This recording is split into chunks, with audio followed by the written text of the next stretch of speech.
जय हिंद।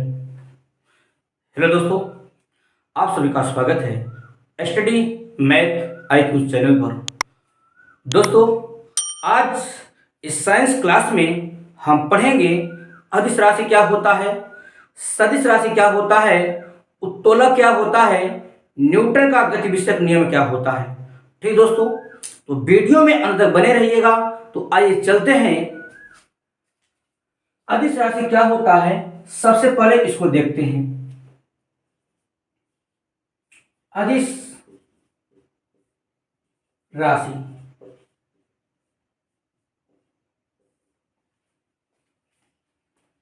तो इसका पहले हम परिभाषा दे लेते हैं ऐसे ओरल में, उसके बाद फिर बोर्ड पे लिख दे रहे हैं। अदिश राशि वह राशि है जिसमें सिर्फ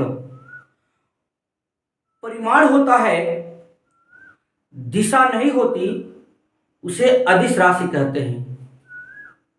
परिमाण का मतलब होता है क्वांटिटी, उसकी मात्रा, उसकी संख्या को बताए, वो आपका अदिश राशि होता है। दिशा को नहीं बताती। जैसे आपका दूरी, चाल, ये सब का होगा मेरा अदिश राशि में आएगा। अगर मान लीजिए ये कोई स्थान है और यह कोई स्थान है, इस स्थान पर हमें आना है, इस स्थान से अगर चलना प्रारंभ करें तो हम चाहे जैसे ऐसे भी आ सकता है। तो ये मेरा क्या हो गया जी, ये दूरी हो गया। तो दूरी को दिशा की जरूरत नहीं होता, किसी भी दिशा में चाहे जैसे वो एक स्थान से दूसरे स्थान तक वो प्रतिस्थापित कर सकता है, स्थगित कर सकता है, जा सकता है। ठीक दोस्तों, तो ये हो जाएगा मेरा दूरी। और जो चाल होता है, चाल का सूत्र होता है चाल बराबर दूरी बटा समय होता है, दूरी बटा समय होता है। तो यहां से अगर प्रारंभ किए यहां तक आने में तो हम कुछ ना कुछ दूरी तय करेंगे और उसमें कुछ ना कुछ समय लगेगा, कुछ ना कुछ दूरी तय करेंगे और उसमें कुछ ना कुछ समय लगेगा, और इसमें भी दिशा की जरूरत नहीं होती। अगर वेग की बात कहा जाए तो वेग मेरा क्या होता है, वो सदिश राशि होता है। वेग एक सदिश राशि है। अब वेग का परिभाषा ये कहता है, एक निश्चित दूरी को तय की जाती है तो उसे वेग कहते हैं। एक निश्चित दूरी को तय करने में लगा समय को वेग कहते हैं। कहने का मतलब यह है कि अगर ये बिंदु यहाँ है, ये बिंदु यहाँ है, अगर इसके बीच की दूरी 15 मीटर है तो यह एक निश्चित दूरी और एक निश्चित समय में तय करेगा, उसी को क्या कहते हैं, सदिश राशि कहते हैं। तो उसमें जब दिशा की जरूरत होती है उसे क्या कहते हैं, सदिश राशि कहते हैं। तो आइए देखते हैं अदिश राशि क्या होता है, इसका जरा परिभाषा दिखिएगा। तो देखिए परिभाषा क्या कहता है। ये वह राशि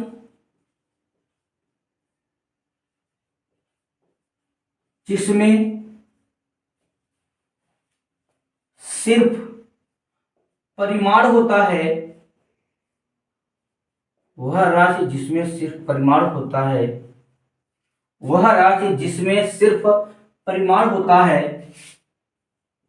दिशा नहीं होती, दिशा नहीं होती, उसे अदिश राशि कहते हैं, उसे अदिश राशि कहते हैं।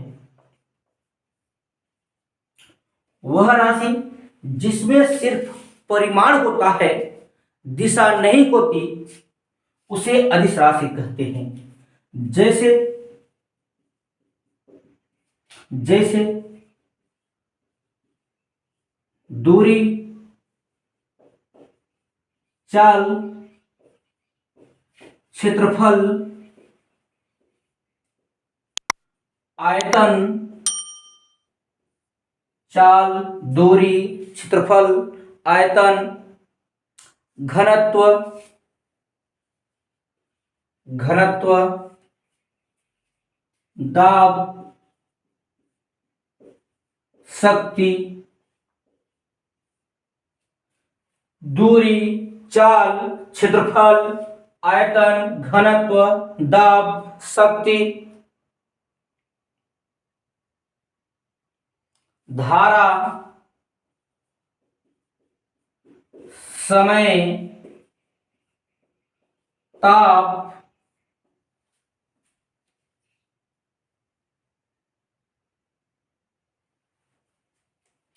विभव।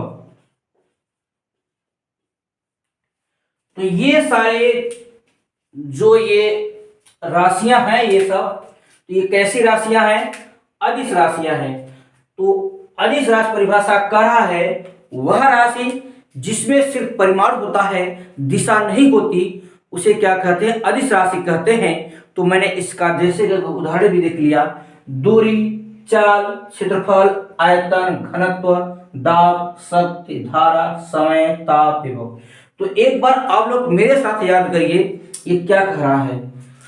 अदिश राशि दूरी, चाल, क्षेत्रफल, आयतन, घनत्व, दाब, शक्ति, धारा, समय, ताप, विभव।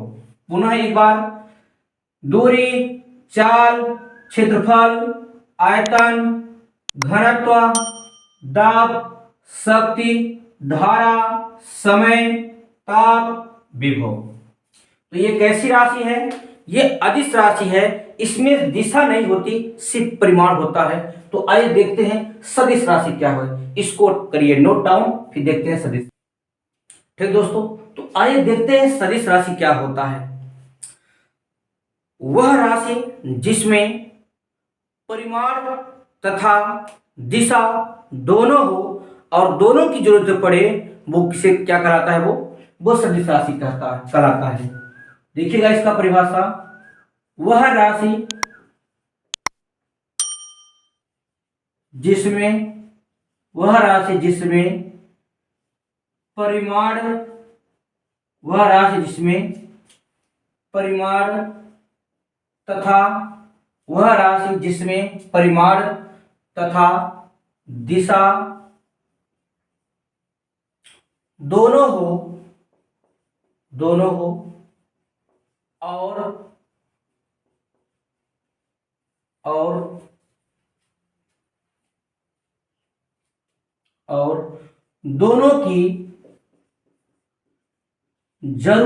हो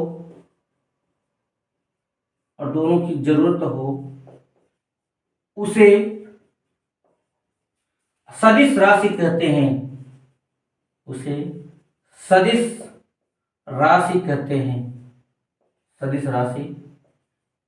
हैं।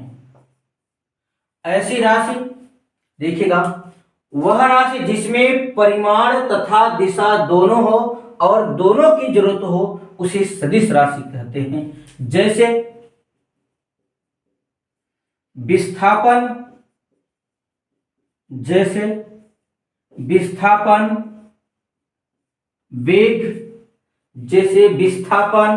वेग, त्वरण, बल,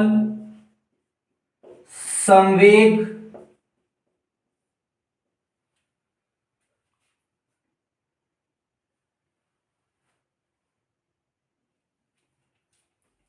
आवेग,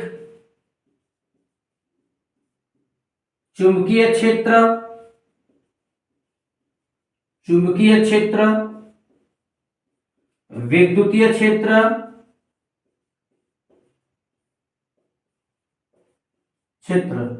ये सब क्या है? मेरा सदिश राशि है। वह राशि जिसमें परिमाण तथा दिशा दोनों हो और दोनों की जरूरत पड़े, तो उसे क्या कहते हैं? सदिश राशि कहते हैं। जैसे विस्थापन, वेग, त्वरण, बल, संवेग, आवेग, चुंबकीय क्षेत्र, विद्युतीय क्षेत्र, ये सब कैसी राशियां हैं? सदिश राशियां हैं। तो देखिएगा, वेग किसे कहते हैं? विस्थापन उसे कहते हैं किसी भी वस्तु की प्रारंभिक बिंदु और अंतिम बिंदु के बीच की दूरी को सदिश राशि कहते हैं। ये प्रारंभिक बिंदु है और ये अंतिम बिंदु है। तो इसके प्रारंभिक और अंतिम बीच की दूरी को क्या कहते हैं? विस्थापन कहते हैं। तो इसमें एक दिशा हुआ कि नहीं हुआ? हो गया। अगर ये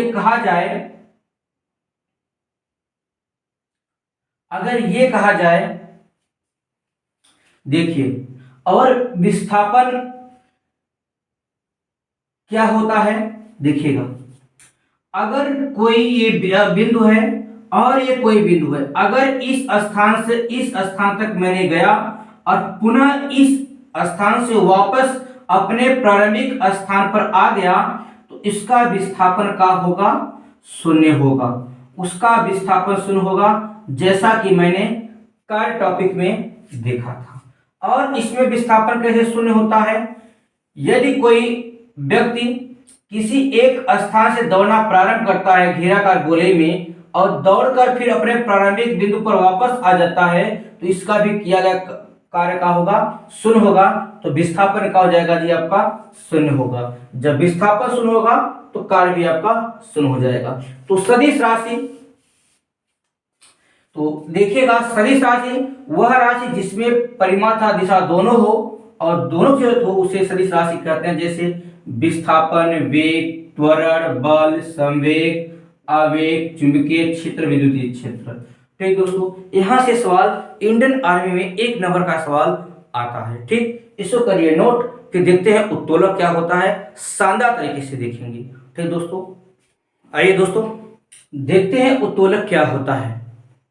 ठीक, उत्तोलक एक प्रकार की मशीन है जो हमारे कार्य को आसान कर देती है। उत्तोलक एक प्रकार की मशीन है जो हमारे कार्यों को क्या कर देती है? आसान कर देती है। किसी भी उत्तोलक की दक्षता 100% से कम होती है। कोई भी अगर मशीन है, कोई भी उत्तोलक है, तो वो हमेशा 100% कार्य नहीं करती, उससे कम ही करेगा, 99 करेगा, 98 करेगा, 90 करेगा, परंतु हमेशा 100% कार्य नहीं करता। तो एग्जाम में पूछता है, क्या कोई मशीन 100% कार्य करता है कि नहीं? तो नहीं। अगर ये भी पूछता है प्रश्न में, किसी भी मशीन की दक्षता कितनी होती है? तो इसका सही जवाब होता है, किसी भी मशीन की दक्षता 100% से कम होती है। ठीक, और उत्तोलक में 3 बिंदु होना अनिवार्य है। उत्तोलक में 3 बिंदु होना अनिवार्य है। तो 3 बिंदु क्या है? एक होता है आपका भार बिंदु होता है, एक आलंब बिंदु होता है, एक आयास या प्रयास बिंदु होता है। तो इसमें हम देखते हैं भार बिंदु क्या होता है? वह बिंदु जहां पर वस्तु होती है, वह बिंदु जहां पर वस्तु होती है उसे भार बिंदु कहते हैं। आलंब बिंदु क्या होता है? वह बिंदु जहां पर पेच लगा होता है वह आलंब बिंदु कहलाता है। आयास या प्रयास बिंदु क्या होता है? वह बिंदु जहां पर बल लगाया जाता है। जैसे अगर हम कैंची बना दें, देखिएगा, अगर हम कैंची बना दे रहे हैं, इसमें देखिए, ठीक, तो कह रहा है वह बिंदु जहां पर वस्तु होती है। इसमें वस्तु कहां होगा आपका? वस्तु इसमें होगा आपका इस पर, यहां पे आपका वस्तु होगा। और कह रहा है वह बिंदु जहां पर पेच लगा होता है, तो पेच इसमें यहां लगा होगा। ये आपका क्या हो जाएगा? ये तो आपका भार बिंदु, ये वस्तु हो जाएगा। तो इसका मतलब ये क्या कहलाएगा जी? आपका भार बिंदु होगा। ये भार बिंदु होगा और यहाँ पे पेच लगा है, इसका मतलब ये क्या है? आलंब बिंदु है। इसका मतलब क्या है जी? ये आलंब बिंदु है। और यहाँ पे क्या लगाते हैं हम? बल लगाते हैं। बल लगाएंगे तो ये मेरा आयास या प्रयास बिंदु होगा। आयास या प्रयास बिंदु होगा, ये मेरा आयास या प्रयास बिंदु होगा। तो मैंने समझ लिया भार बिंदु क्या होता है, आलंब बिंदु क्या होता है, आयास या प्रयास बिंदु क्या होता है, इसको मैंने देख लिया। अब देखते हैं उत्तोलक कितने प्रकार का होता है। तो उत्तोलक 3 प्रकार का होता है। प्रथम प्रकार का उत्तोलक, द्वितीय प्रकार का उत्तोलक, तृतीय प्रकार का उत्तोलक। ठीक दोस्तों, तो उसको हम एक एक करके देख रहे हैं। पहले इसको आप नोट कर लीजिए। तो आइए देखते हैं उत्तोलक क्या है। तो उत्तोलक तीन प्रकार का होता है। प्रथम प्रकार का उत्तोलक, द्वितीय प्रकार का उत्तोलक, तृतीय प्रकार का उत्तोलक। तो इसमें इसका जो परिभाषा कहता है, इसमें आलम्ब बिंदु बीच में रहेगा, बाद बाकी कहीं भी हो।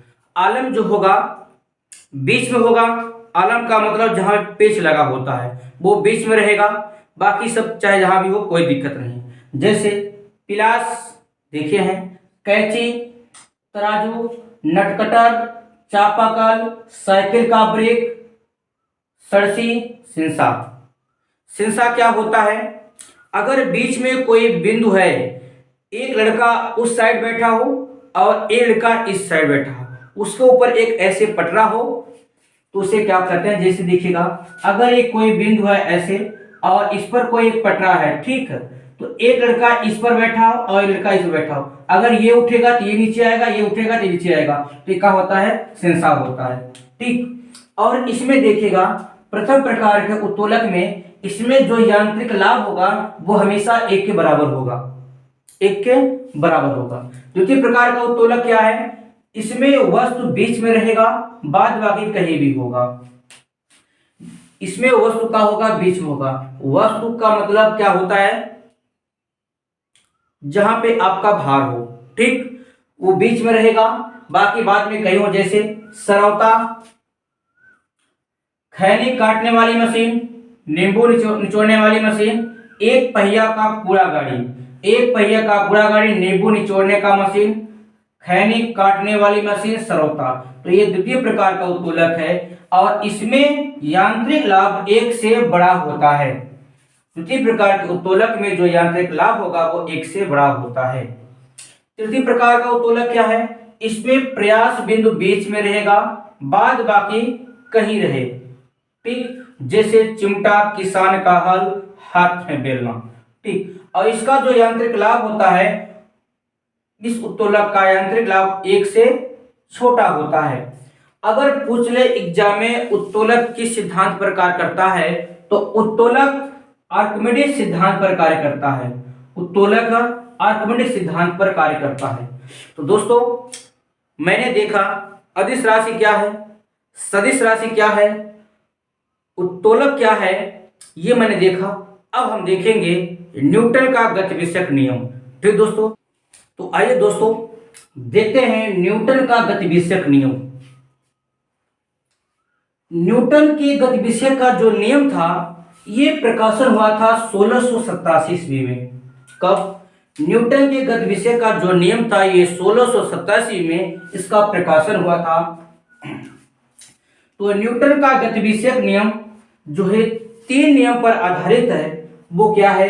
न्यूटन के गति का पहला नियम, न्यूटन के गति का दूसरा नियम, न्यूटन के गति का तीसरा नियम।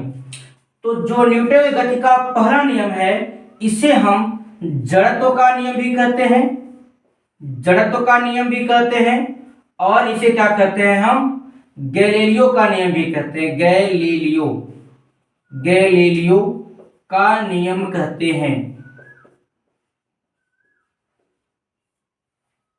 न्यूटन के गति का पहला नियम है, इसको जड़त्व का नियम भी कहा जाता है, गैलीलियो का भी नियम कहा जाता है। दूसरा क्या है? न्यूटन के गति का दूसरा नियम और न्यूटन के गति का तीसरा नियम। तो इसको भी बाद में देखेंगे, सबसे पहले हम देखेंगे न्यूटन की गति का पहला नियम। आइए दोस्तों देखते हैं न्यूटन गति का प्रथम नियम। न्यूटन गति का प्रथम नियम यह कहता है, यदि कोई वस्तु विरामावस्था में है तो विरामावस्था में रहेगा, यदि कोई वस्तु गतिज अवस्था में है तो गतिज अवस्था में रहेगा, जब तक उस पर कोई बाह्य बल न लगाया जाए। ठीक, तो न्यूटन की गति का प्रथम नियम को गैलीलियो का नियम कहते हैं, जड़त्व का भी नियम कहते हैं। ठीक, तो इसका उदाहरण है रुकी हुई गाड़ी को अचानक चल देने से यात्री का पीछे की ओर झुकना। यदि कोई गाड़ी रुकी है, वो विरामावस्था में है, अगर हम उसको टच करेंगे, उसको चलाएंगे और एकाएक आगे की तरफ चलेंगे, तो जो उसमें यात्री बैठे हुए हैं या खड़े हुए हैं वो पीछे की ओर झुक जाएंगे या गिर पड़ेंगे। ठीक, दूसरा एग्जाम्पल कर रहा है, कांच में पत्थर मारने से फूट जाना तथा गोली मारने से छेद हो जाना। यदि कोई कांच है, उसमें आप कांच में पत्थर मारेंगे तो पूरी तरह से टूट जाएगा, अगर यदि गोली मारेंगे वो छेद हो जाएगा। ठीक, दूसरा नियम। तीसरा नियम कह रहा है चलती हुई बस में अचानक ब्रेक लगाने से यात्री का आगे की ओर झुक जाना। यदि कोई बस चल रही है, अगर हम उसमें एकाएक ब्रेक लगाएंगे तो उसमें जो यात्री खड़े हैं या बैठे हैं वो आगे की तरफ झुक जाएंगे या गिर जाएंगे। चौथा नियम क्या है, पेड़ पौधों की टहनियों को हिलाने से फूल पत्तों का गिरना। यदि कोई पेड़ पौधा है वो विरामावस्था में है, उसमें एकाएक ऐसे बल आके हिलाएंगे तो क्या होगा, वो उसमें जो फूल पत्ते लगे हैं वो गिर जाएंगे। ठीक, तो ये था न्यूटन गति का प्रथम नियम, जिसको गैलीलियो का नियम कहते हैं और जड़त्व का भी नियम कहते हैं। सवाल एग्जाम यहाँ से बनते हैं। ठीक, तो आइए देखते हैं दूसरा नियम क्या है, इसको करिए नोट डाउन। ठीक दोस्तों, तो आइए देखते हैं न्यूटन की गति का दूसरा नियम। न्यूटन की गति का दूसरा नियम ये कहता है किसी वस्तु पर आरोपित बल उस वस्तु में उत्पन्न संवेग में परिवर्तन की दर का समानुपाती होता है। किसी वस्तु पर आरोपित बल उस वस्तु में उत्पन्न संवेग में परिवर्तन की दर का समानुपाती होता है। अगर कहा जाए F proportional to mv minus mu upon t, किसी वस्तु पर आरोपित बल में उत्पन्न संवेग में परिवर्तन, ये m इंटू वी द्रव्यमान गुणित वेग, तो ये मेरा संवेग होता है, इसकी दर के समानुपाती, दर का मतलब समय होता है, इसके समानुपाती होता है। अगर इसको कहा जाए, इसको लिख सकते हैं यह बराबर, इसमें से इसको m कॉमन करेंगे तो v माइनस यू अपान का हो जाएगा t हो जाएगा, तो ये हो जाएगा F बराबर m होता है v minus you upon t। ये किसका सूत्र होता है, त्वरण का होता है, तो इसको पूरा लिख सकते हैं a। तो F बराबर m में जो प्राप्त होता है,